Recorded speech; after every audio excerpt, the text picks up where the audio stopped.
Una forma fácil de hacer que el aprendizaje sea más divertido es con los juegos de mesa. Y voy a enseñarte 3 juegos que puedes usar con tus hijos de 5 años.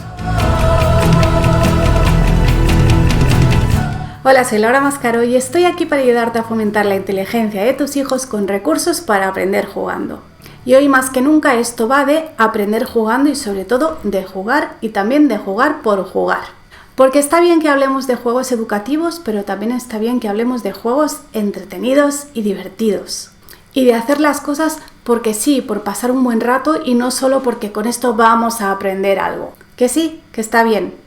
Pero tienen que caber las dos cosas, el aprendizaje y también el ocio y la diversión. Los juegos de mesa son uno de nuestros recursos preferidos, es algo que puedes usar en cualquier época del año, dentro y fuera de casa, con mucha gente, con menos gente. Y de hecho hay épocas que creo que cuando me preguntan ¿qué tipo de homeschooling haces? Debería decir que hago game schooling, porque el día que nos ponemos a jugar juegos de mesa estamos toda la tarde, jugamos a un montón de cosas y aprendemos mucho por el camino. Y aprendemos no solo de lo que sea ese juego en sí, que algunos son muy obvios porque con algunos aprendes lenguaje o aprendes creatividad o aprendes historia o aprendes geografía o aprendes cultura general o aprendes matemáticas, pero también aprendes a seguir las reglas, aprendes a ganar y a perder, aprendes a competir o a cooperar, y mientras tanto esto refuerza muchísimo el vínculo familiar cuando estás jugando con la familia. Para la selección de hoy le he preguntado a mi hijo de 6 años cuáles eran sus juegos de mesa preferidos cuando tenía 5 años y estos son los que te recomienda. Pop to the Shops es un juego ideal para introducirte en la educación financiera. Esa es la parte obvia porque consiste en que eres un personaje que tiene que ir a otra tienda a comprar algo, pero también eres un tendero que va a recibir clientes que quieren comprar, entonces les tienes que vender. Hola. Hola, buenos días. ¿Qué tal? Quiero un pan de molde. Un pan de molde, tengo uno riquísimo, mira, este. Justo como me lo imaginaba. Sí, te va a encantar. Esa es como la parte obvia, son finanzas porque somos tenderos y somos clientes de los tenderos y eso es lo que hacemos y además manejamos dinero y tenemos que pagar y devolver el cambio. ¿Cuánto cuesta? 70 peniques.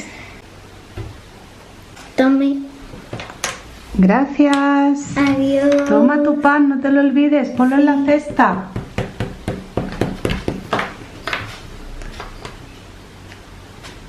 Pero hay otras cosas que se aprenden con este juego, como por ejemplo la cuestión de los modales.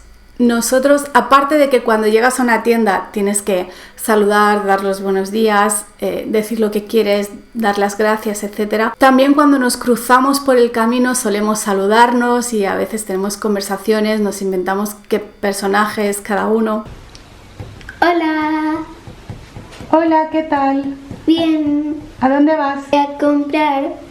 Ah, muy bien. Además, si te fijas, los tenderos son los papás, pero los personajes que van a las tiendas a comprar son los niños. El segundo juego que te recomienda Víctor es un clásico, es el Uno. A veces andamos siempre buscando como la novedad, un juego que no conozco, un juego que sea original y a veces los mejores son los de toda la vida. No sé si podría decir que el Uno es de toda la vida para mí, porque no sé en qué año se inventó, pero sí es de toda la vida para mis hijos. El Uno es un juego de cartas que tiene unas reglas algo más complejas que a lo mejor otros juegos que hayas hecho con niños pequeñitos. Hoy estamos hablando de niños de 5 años y para algunos el Uno puede ser un poco complicado de seguir, pero siempre puedes adaptar las reglas a lo que tu hijo pueda entender. Es un juego de estrategia que agiliza el pensamiento y que te obliga a anticiparte, a pensar un poco como el ajedrez, ¿no? Si hago esto, ¿cuál va a ser la consecuencia? ¿Qué opciones tengo? ¿O qué puede hacer después el otro? Y además fomenta mucho la concentración, porque a veces hay, por ejemplo, saltos de turno o cambios de dirección y tienes que estar concentrado en eso para saber en qué orden estamos yendo, a quién le va a tocar o a quién nos hemos saltado, etc.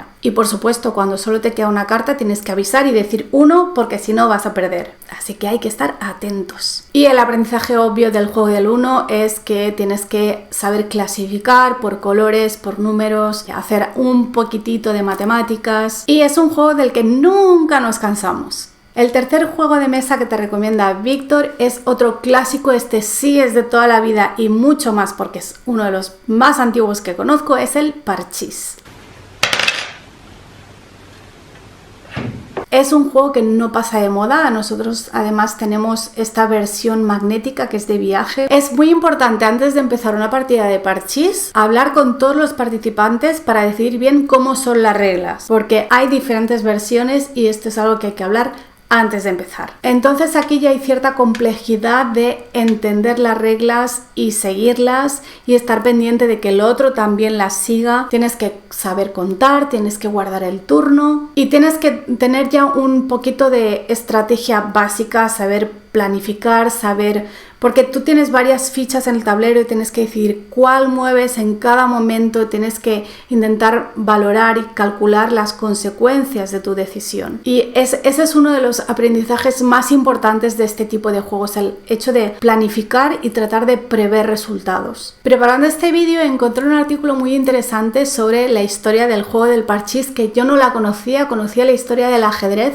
pero no la del parchís. Es un juego como el de la oca, como que han existido siempre, todo el mundo lo ha tenido siempre en su casa, todo el mundo sabe jugar, pero yo la verdad es que no conocía la historia. Te voy a dejar el enlace abajo por si te interesa indagar un poco, y es algo que también puedes enseñar a tus hijos, explicarles de dónde surge cada juego, por qué se inventó, dónde o cómo se jugaba antes, si es que ha cambiado, algunas curiosidades, diferencias entre países y culturas. Hay muchos otros juegos de mesa a los que uno ya puede jugar con 5 años, siempre depende de tu grado de madurez y de tus capacidades, pero creo que es una edad muy buena para introducirse en este tipo de juegos y empezar a tener un poco de estrategia, de tratar de entender las reglas, de competir cuando hay que competir, cooperar cuando hay que cooperar. Y me encantaría que dejaras en comentarios cuáles son vuestros juegos preferidos para esta edad, 4, 5, 6 años, y así vamos haciendo un listado y nos damos ideas unos a otros. Recuerda que compartimos muchas más actividades en la membresía de este canal. Todos los meses hay tareas nuevas, están pensadas especialmente para niños homeschoolers, pero si no sois homeschoolers también podéis hacerlas y podéis adaptarlas al tiempo del que dispongáis.